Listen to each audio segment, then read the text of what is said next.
Let's take you to Addis Ababa, where Nigeria is pushing for Africa to take greater control of its health future, encouraging countries across the continent to move away from reliance on foreign assistance and invest in stronger homegrown health systems. Vice President Kashim Shettima made the call at a high-level event on the sidelines of the African Union Summit in Addis Ababa. TVC News State House correspondent Femi Akonde reports.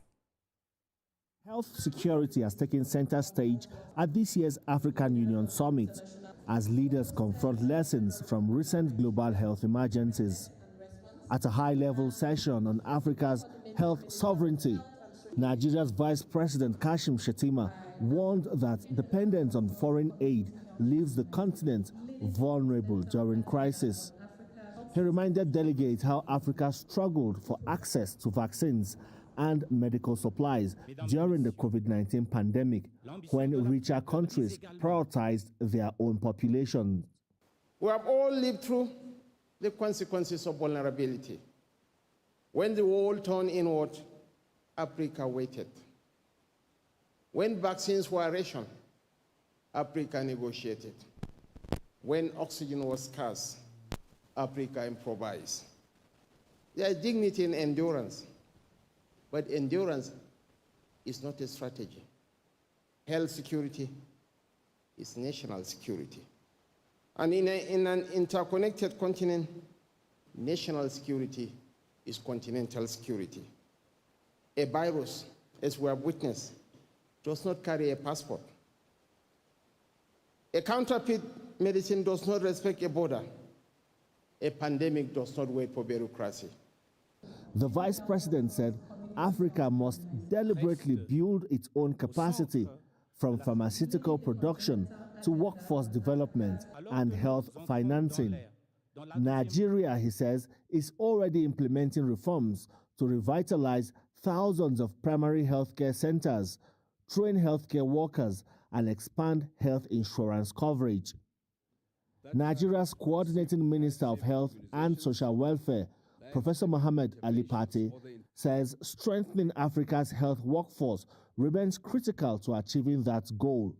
The initiative set out to renovate and revitalize more than 17,000 primary healthcare centers across our federation, to train 120,000 frontline health workers, and to expand health insurance coverage within 3 years through reforms driven by the National Health Insurance Authority.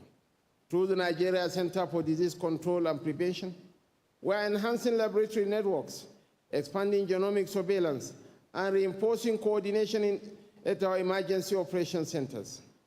This is because in public health, time is currency. Peace and prosperity also rely on health. Families cannot thrive with the basic things that they need for their children, for their women, for adults, for the aged. Trained community health workers and responsive health systems are key to this. We have the evidence, we have the tools and the expertise. What remains now across our continent is continuation and strengthening of our own political will to act collectively to bring this issue to land it in a way that will help us meet our objectives. The Director General of Africa Center for Disease Control, Dr. Jean Kaseya, also warned that Africa faces a shortage of skilled health workers and fragmented investments in community health systems. Today, Africa is still facing a challenge, 6 million shortage of health workers. If we don't do anything, if we don't stop that, we are facing a major trouble. We do not have enough, but also very skilled people. The second one, we are losing critical talent to higher income market. And beyond the speeches and commitments, the real challenge now lies in translating these promises into investments that will strengthen healthcare systems across Africa, ensuring the continent is better prepared for future health emergencies. Nigeria's Vice President Kashim Shettima is pushing for stronger African collaboration in tackling the continent's health challenges. The message here is clear. Africa must build a resilient health system driven by its own resources, partnerships, and leadership. Femi Akonde, TVC News, Addis Ababa. Femi